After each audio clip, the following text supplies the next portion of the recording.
I'm here with Nazar Bilo, the CEO of Smart Atoms here. Hi Nazar, how are you? Hi Darius, thank you. I'm fine. Great, Fine. How are you? great, thank you. You're joining me from London, right? Right. Okay, cool. Well, we'll go into a little bit about what's going on in London afterwards. Nazar, can you go ahead and tell me what Smart Atoms is and what do you do actually for retailers? So basically, we are a startup called Smart Atoms, and 3 years ago we invented a smart clock called Metric Time. And so basically, 2 years ago we launched a Kickstarter campaign, and recently in 2015 we shipped our devices globally to our customers and backers. So basically, we invented a smart clock. It's a connected to the internet clock or dashboard, which tracks important information in real time for a group of people. For in home, it's a family. In offices, it's a team, and in a shop, it's a customers. So basically, for retailers, it's interesting to show some important business information to engage customers and increase your customer base. Okay, so the idea is that everybody's talking about e-commerce taking over and owning retail, and it is growing. So there is no dispute in that. The question is, what can local brick and mortar retailers do to combat just people just going online and buying things and actually getting them to come to the store? And the smart clock that you have is a tool that will do that. It will help retailers, customers, with the customers that are in the store. Yeah, definitely. Right. So how does it actually? What are the type of information that would be displayed on the clock for the customers that would make them, like interested? Actually, Lametric is app-driven device. We have own app store with lots of apps. And for retailer, it will be interesting to show starting from Facebook likes, which represents the trust level of business to customers. And so this Facebook likes are shown in real time. So if somebody likes your business page, you see it immediately, and it influences the engagement rate of your business on site. So additionally, you can show, for example, tweets where your brand is mentioned. And if somebody tweet, everybody in your shop or in your store will see it. Also, it might be a specific information. For example, now we are working with one retailer in Paris for displaying amount of champagne bottles bought in this restaurant. So it's a combination of fun and engagement and actual sales. So all people buy a bottle of champagne and see a number coming up, and so it's engage other people to go to the bartender and order a bottle of champagne. That's interesting. So that's almost like the most popular concept that is shown on the website. You could show, for example, this bottle of champagne has been the most popular this month, or this is the newest product coming up. It's sort of like a signage, really, basically, right? It's a smart signage. Is that what you would consider this? Yeah, but it's shaped in a stylish form. The problem is that people are loaded with tablets, smartphones, and they are the same everywhere, and it doesn't have this engagement, So, but our signage is shaped into stylish form, and the people are motivated to look on it, It's come to something it. different. Yeah, it's something different. We tried not only with retailers but with exhibitors to put on the booth, Okay. and so the traffic increases immediately 2-3 times because of Lometric, and because it's different. It's not glass slab. It's nicely shaped display, and it has a little bit magic. When it's off, you don't see anything, but when it's on, you see the information, and it's engaged people. Okay, so I think that definitely the differentiating aesthetics make a difference. That's what catches people's eyes. So now, so how does it actually work? How does the retailer that purchases your, Lometric, how do they make it work in their store? So basically, it's easy. A retailer buy our product is easy to install. You just need 1 minute of your time. You unbox the package, put on the shop front or counter, and with a mobile app for iOS or Android, you connect it to your Wi-Fi network and install application from our store which fills your need. For example, if you is a customer of iCanto platform, it's a post-terminal system, very famous. You just download the application from our store, select, for example, that you sell champagne, and it counts it automatically. Or if you are a customer of a WooCommerce platform, it's an e-commerce platform. We also have this app already on the App Store. You just download, put your data, put your login and password, and you track your, for example, your orders.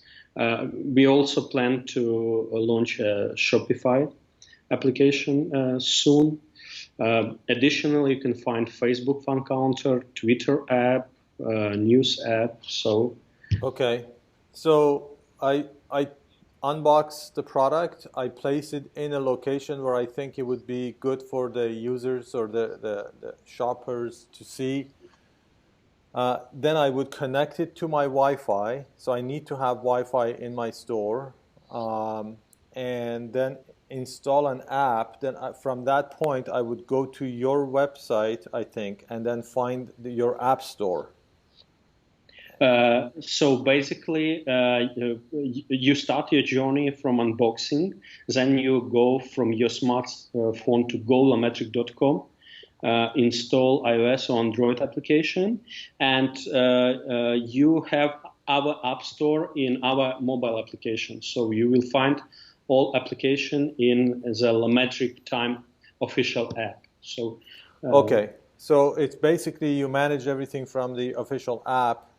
And you do that on your phone or on your computer? It's on your smartphone. It's a smartphone app. Okay, and then I'm sure you probably also have metrics, analytics, right? Where do I see the analytics results? You mean analytics for the customers, right? Whatever it is, are you providing any kind of analytics to the store owner? Not yet, but okay. We are thinking about it. So at the moment, not yet. Okay, so I'm thinking, and I guess that the topic of analytics would be, how do you actually measure something if you are to measure anything? You need to either have a sensor that detects people moving by or some kind of an activity. Otherwise, yeah, okay, so that's what I see where you're looking at. How can you actually start capturing analytics? It could be interesting to somehow, if you are connected to the store's POS, to potentially look at, for example, when a customer was it needs to have integration with different systems in the store. But if a customer was there and they saw the display, did they actually make a purchase of that product? It's a good question. Well, at the moment, we have not such possibility, but we are thinking about it, and it's a good point. And we are thinking about potential integration Lometric with other sensors. But at the moment, again, it's you can measure by trying it and see historical data if it works or not. But at the moment, but in the future, we will definitely will have it in our plan. Yeah, I think people can probably try it themselves too. They can say, for example, one day we'll have Lometric on, and we'll show people these specific products, and we'll see what the sales were, and then the next day we'll have it off and see if it made a difference. I mean, that's like a manual almost, or semi-manual capturing, but that's a way to be able to. So you mentioned some actually performance numbers as to like what have you learned that people that actually have Lometric in their store, what kind of performance or conversion sales numbers have they experienced? So basically, it depends definitely on the business. We tried with exhibition booths, and it's definitely increase traffic 2 times if you show something interesting on the display.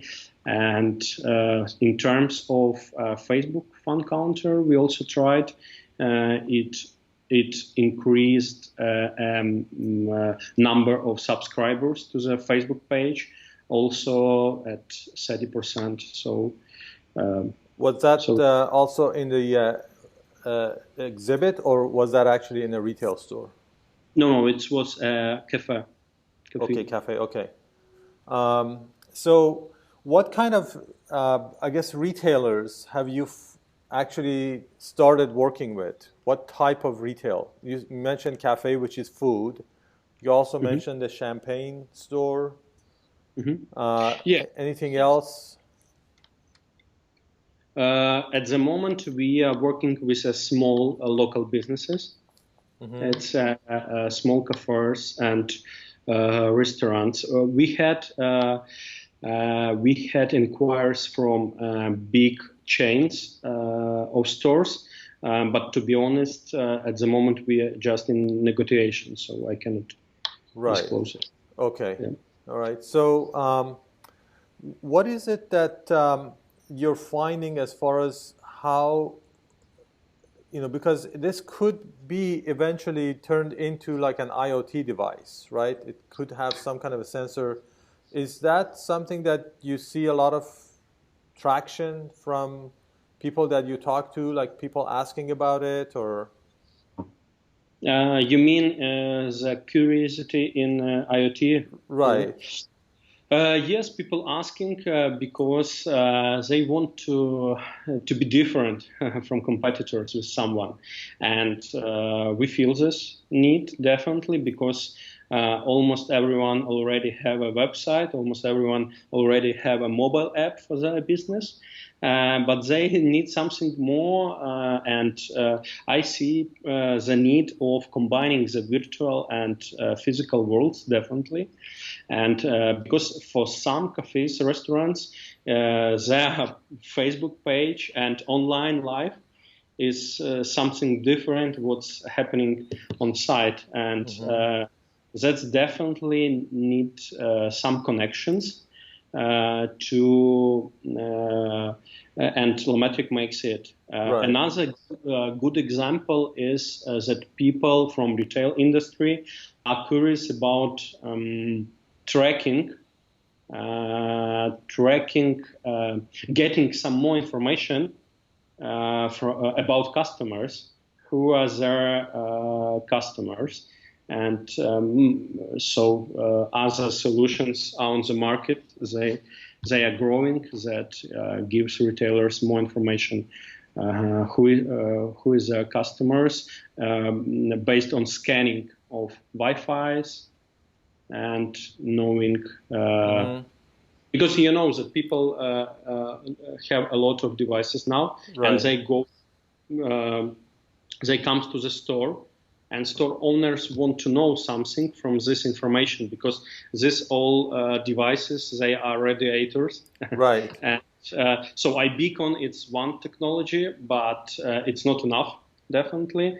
There are, I see a growing number of propositions based on Wi-Fi scanning, for example. So. Right. Wi-Fi is probably even easier to get to use because customers are always looking for Wi-Fi. Yeah. As they're coming, the shoppers are always looking for Wi-Fi, so that could be interesting. So what about geography? Are you finding, so you're right now selling all over the world, right? We are selling all over the world on our website. We are selling on Amazon UK. We are coming to Amazon US in 1-2 months, and also we are coming to Germany and France in coming to 1-2 months. Okay, on so Amazon. okay, what are you finding as far as like geography based acceptance? Are you finding people, especially retailers, for example, in different countries being more receptive to this? So we don't have such deep stats about retailers. I could say about our audience in general, because our device can be used for B2C and B2B both. So it's states definitely, and then Germany, UK, France, and Switzerland. It's our main target. And but to be honest, from retail perspective, I see very big interest from France, definitely, and from UK because it's closer to us, and so we know it's better. But we will develop other markets as well. Okay. Now that brings up another question: language. Is the language on the device, is it customized over to the local language or? So LaMetric supports Latin languages. So it's not a problem about French, about Germany, about Swiss. So any problem with Latin languages. LaMetric also comes with quick start guide on 10 languages. And so it's helpful, definitely. So I think we are okay with this. Right. I think that's a good market right there. So okay. So as far as like being in France or Germany or Italy, it doesn't matter really. You can support all of those. Yeah. Yeah. Okay. Great. So I guess final question is the big news last weekend going on probably for the rest of this year, especially in the UK, is probably going to be the breakup of the referendum that the UK public decided to leave the EU. How do you think that's going to impact your business? So basically, it's not a very good news, to be honest, because I think it might be a problem for us with Germany and France sales, especially in VAT problem is claiming VAT back. But I believe that this Brexit things will not happen in coming 2-3 years, because it should be some time to make it happen. So I think we have some time to prepare a backup plan. It's definitely will be more complex than it's now in terms of VAT, I believe. So okay. So for people probably in other countries that are not as informed about what exactly is Brexit, can you give me like a quick synopsis of what is it on? There is an economic side and then there is a political side, right? As I understand, I also am not not a professional in it, but as I understand, it's also economical break. So you don't have access to the market, to the one European market, and then you will definitely have.